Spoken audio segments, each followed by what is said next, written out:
Magandang araw at magandang buhay, lalo na sa ating mga minamahal na mga SSS pensioners. Sa araw na ito, ang ating pag-uusapan ay ang inyo pong pensyon sa buwan po ng Mayo 2026. Pag-usapan natin ngayon kung mapapaaga ba at kung kasali na ba ang increase na inyong inaasam. Kung gusto mo agad itong balita, don't forget to subscribe my YouTube channel at tapusin mo ang video na ito hanggang sa dulo nang sa gayon makuha mo ang punto ng video kong ito.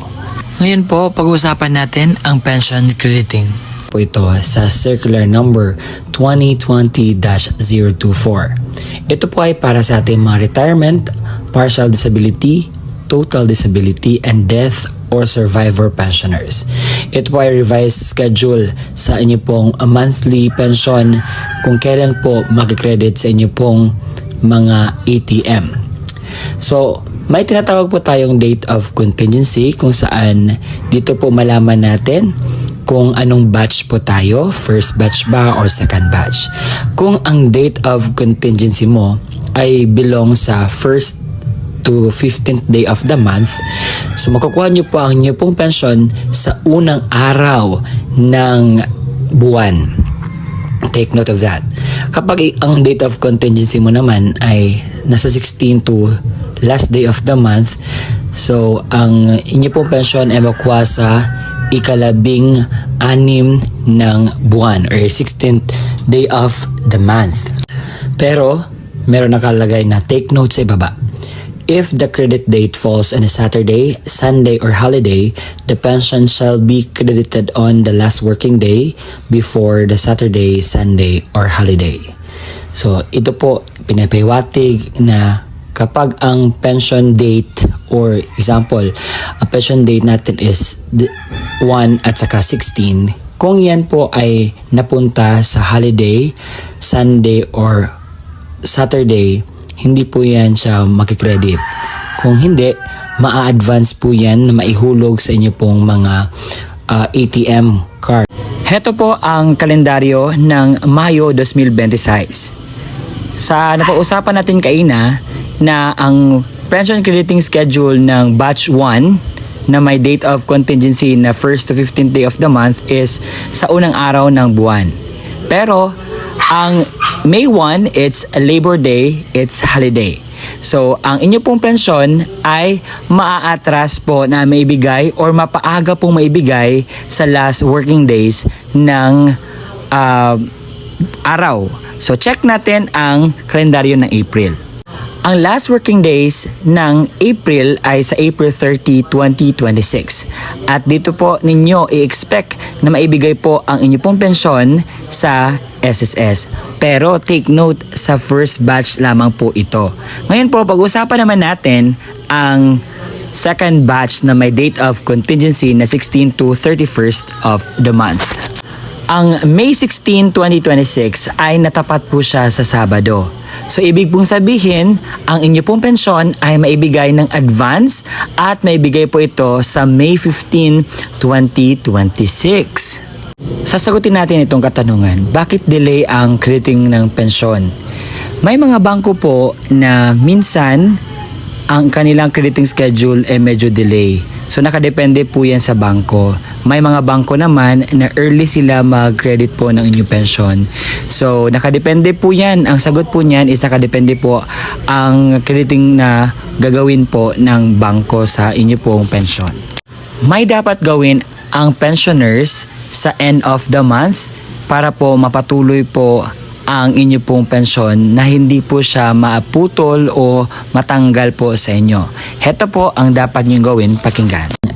ACOP or the Annual Confirmation of Pensioners Program. So ano ba pa itong ACOP? Ang ACOP po ay reports ng ating mga pensioners sa SSS sa yearly basis para po mapanatili natin ang ating tinatanggap na pensyon sa pwede po nating maging eligible po tayo. So ito po ay according sa Republic Act number 11199 or the Social Security Act of 2018. So ang mga taong ito ang dapat pong magpahakop.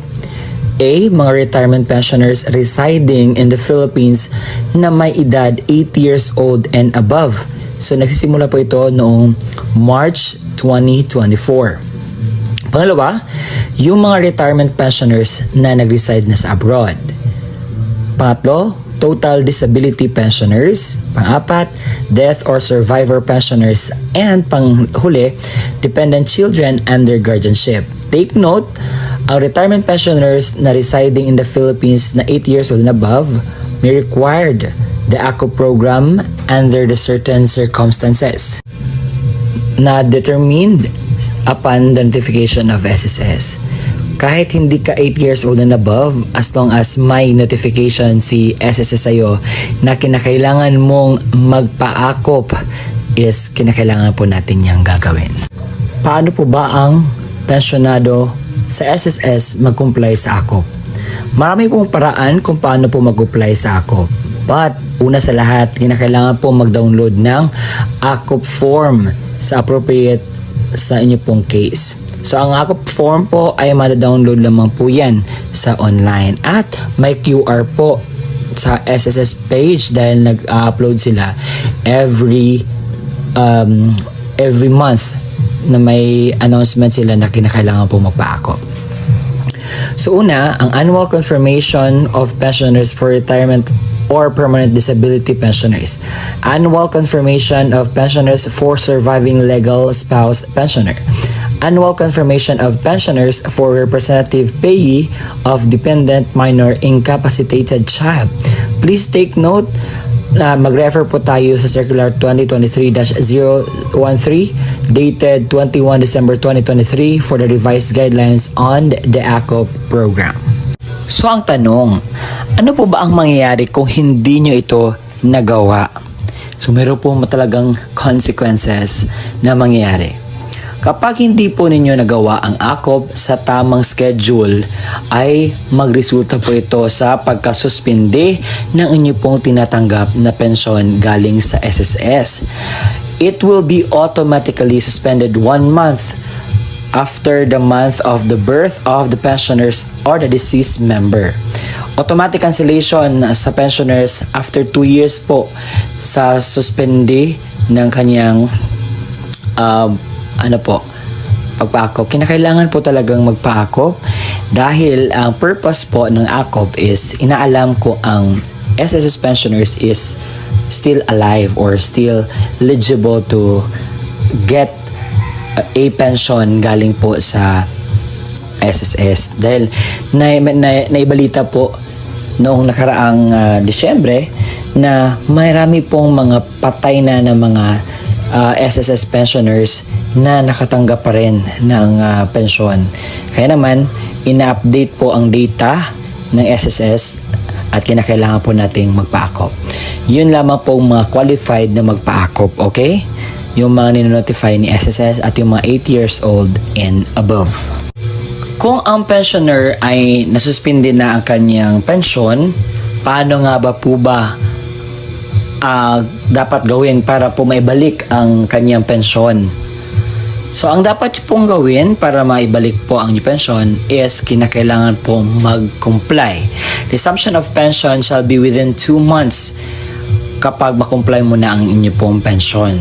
What I mean, ang inyong pong ACOP.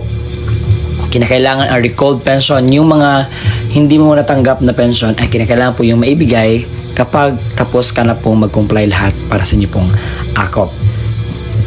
If any and all accrued pension shall be credited to the pensioner's account. Ibibigay naman po yun dahil ang pension na iyon ay hindi sa SSS, kung hindi sa inyo po iyon mga minamahal kong SSS pensioners. Sana malinaw po sa atin ang balita patungkol po sa magaganap po na May 2026 pension crediting schedule sa mga SSS pensioners. Naibigay ko na po lahat at kung ikaw ay alam mo na ang balitang ito, so ang video na ito ay hindi para po sa inyo. Pwede ko na pong mag-scroll pero sa mga baguhan pa lang na hindi alam, sa mga nagtatanong patungkol po dito, sa kanila po ang video na ito. Kung alam mo na, congratulations! congratulations. Pero kung sa mga taong hindi pa alam ito, para sa kanila po ito, intended. Okay? Kasi marami naman magagalit dyan. Bakit ba? Paulit-ulit na lang ganito, ganyan. May mga nagtatanong po sa amin. Araw-araw po, may mga viewers tayong bago at kinakailangan po natin i-address as soon as possible. Nang sa gayon po ay malaman nila kung anong balita. And that would be all. Thank you.